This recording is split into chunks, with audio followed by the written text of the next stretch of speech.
Assalamualaikum warahmatullahi wabarakatuh. Assalamualaikum. Semoga Buya dan Umi selalu dalam lindungan Allah Subhanahu wa taala. Allahumma shalli ala Sayyidina Muhammad wa ala ali Sayyidina Muhammad. Saya hamba Allah dari Probolinggo mau bertanya. Buya, ada sahabat saya yang kedua orang tuanya dulu punya hutang ke koperasi dan sudah jatuh tempo. Dan anak-anaknya 4 bersaudara iuran langsung melunasinya. Terus baru-baru ini ada orang nagih ke anak-anaknya kalau orang tuanya punya hutang nominalnya lumayan banyak dan anak-anaknya tidak sanggup untuk membayarnya. Pertanyaannya, bolehkah sang anak meminjam uang di bank konvensional dalam keadaan darurat ini? Anak-anaknya malu kalau sampai didatangi lagi sama yang nagih. Dan apakah hutang orang tua merupakan kewajiban sang anak untuk membayarnya? Kedua orang tuanya masih ada dan sang anak tidak tahu masalah hutang piutang itu. Terima kasih atas jawabannya, Buya. Yang pertama adalah hutang orang tua bukan hutang anak.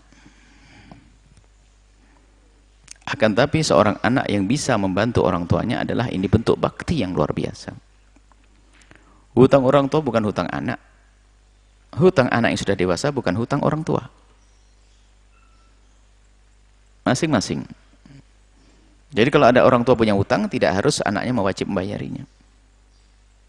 Tapi kalau seorang anak membayari, tanda bakti, ingin membebaskan orang tuanya daripada utang. Baik, ini ada anak baik-baik, anak soleh-soleh.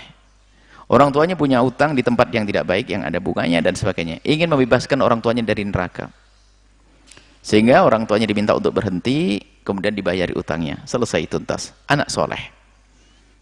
Ternyata setelah itu ada orang mengaku-ngaku punya uang yang dipinjam oleh orang tua tersebut, oleh bapak tersebut. Maka sang anak tiba-tiba, bagaimana kalau sang anak meminjam ke bank yang di situ ada bunganya? Nah ini seolah-olah menjadi orang lebih baik, membebaskan orang tuanya dari ketidakbaikan, dianya masuk. Seolah-olah mengatakan begini, abah masuk aja ke surga biar saya di neraka aja, abah. Ini kan orang sombong banget. Ya tidak dong, tidak boleh, nggak ada darurat semacam itu. Daruratnya apa sih? Malu dan sebagainya. Malu. Malu kepada Allah. Masa malu kepada manusia? Kalau memang seorang itu tidak mampu, dia tidak wajib bayar. Kalau betul-betul tidak mampu, tidak wajib bayar utang kok. Kalau betul tidak mampu, tapi yang bohong, bapak ya, bukan Anda. Anda tidak punya urusan sebagai seorang anak. Cuman Anda mungkin sedih lihat orang tua Anda ingin membebaskan orang tua Anda dari utang. Nah, seperti itu. Nah, kemudian apakah setiap orang yang mengaku punya uang itu lalu didengar? Oh enggak. Kalau ada orang mengaku punya uang misalnya, apalagi orang tua telah meninggal dunia, tadi masih hidup ya? Atau meninggal dunia? Utangnya waktu masih hidup atau bagaimana ya? Intinya begini, kalau ada orang mengaku bahwasanya bapakmu punya utang kepadaku loh ya, kalau bapaknya sudah meninggal dunia, tidak boleh langsung didengar, harus ada bukti. Sebab kalau didengar langsung akan mengambil bagian daripada waris milik saudara-saudaranya.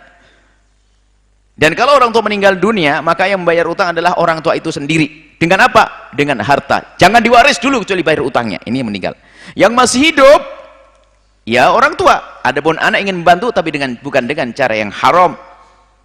Kalau dengan cara yang haram adalah masuk wilayah dosa. Kemudian, ini tidak semua orang yang mengaku ngutangin tidak boleh langsung dipercaya kecuali ada bukti, apakah hitam di atas putih atau ada saksi yang bisa dipercaya. Kalau tidak, jangan, nanti seenak aja. Apalagi orang tua kita sudah sepuh, mungkin sudah pikun, tiba-tiba orang kata, abahmu punya utang 50 juta padaku, dapat kita bayari. Besoknya datang lagi, sudah bisik-bisik, ngaku aja ke sana, orangnya gampang dibohongi.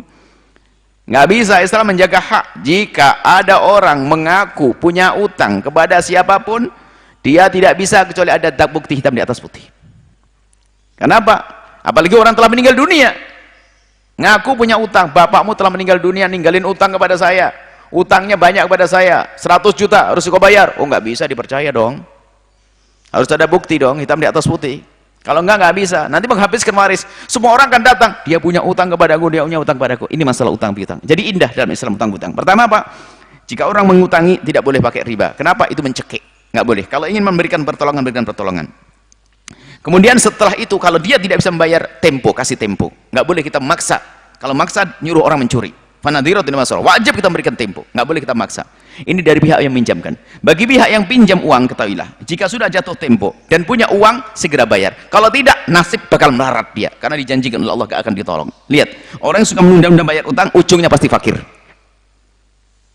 Allah yang berjanji oleh Nabi tidak akan ditolong, apalagi punya uang ngaku nggak punya uang, langsung dia daftar fakir ya. Makanya yang pernah pinjam uang, kalau masih membutuhkan katakan saya masih butuh. Tapi kalau dia memang tidak punya uang sama sekali, ya nggak dosa dia. Oh nggak punya uang, aduh Pak, mohon maaf saya nggak ada uang. Tapi kadang naudzubillah ada orang niat fakir, sudah ditolong, kalimatnya nggak baik, malahan yang ditolong itu didatangi cudes. WA-nya nggak membalas. Masya Allah, ini nasib buruk betul. Ini orang sudah punya utang, bakal nyungsep. Hati-hati, saya ingatkan. Ancaman, peringatan dari Nabi. Kalau ada orang punya utang, kemudian ada rizki untuk membayar, kemudian ogah-ogahan membayar, maka lihat, Allah tidak akan tolong orang tersebut. Berarti apa? Akan semakin fakir, semakin nyungsep. Dan dia adalah tidak terhormat lagi orang semacam itu. Yuhillu irdahu wa uqubatahu. Akhirnya dihukum boleh orang kayak begitu. Ini dari sisi yang pinjam uang. Cuman sekarang banyak orang pinjam uang itu naudzubillah. Diam-diam, apalagi kalau yang punya uang mulai lupa, tambah senang. Nah, Allah tidak lupa. Allah tidak lupa. Ah, lupa dia, nggak dicatat, nggak hitam atas putih. Aman, aman. Oh enggak. Jangan sampai semacam itu. Nah, kemudian ya ini bagi yang meminjam, yang pinjam pun harus punya adab. Punya adab seperti itu. Tidak boleh kita sudah dipinjemi, ditolong, tak tanya akhlaknya. Dan yang banyak semacam ini. Waktu pinjam itu Masya Allah puntennya atau nyuwun sewunya itu 15 kali. Tapi giliran bayar utang dicari susah. Salam aja nggak dibalas-balas. Na'udzubillah. Ini model apa itu? Memang orang bakal nyusup. Lihat, orang yang suka begitu tuh bakal nyusup. Karena apa? Sudah ditolong, dia nggak terima kasih. Dia akan nyusup dia. Akan berakhir kisah rizkinya yang katanya melimpah dan sebagainya. Hati-hati ya. Jangan berbuat zalim pada orang yang minjamkan uang kepada kita. Kalau memang kita memerlukan, sampaikan, Pak, iya utang saya 100.000 dan uang ada di saku saya. Cuman saya mendesak, saya utang lagi, boleh kan? Oh gitu dong. Jangan diam-diam, nggak ada, wah habislah utang. Ini saja, semoga Allah menjauhkan kita daripada berbuat zalim dalam utang piutang. Jauh dari riba, lapangkan rizkinya, dibebaskan dari hutang. Wallahu a'lam bishawab.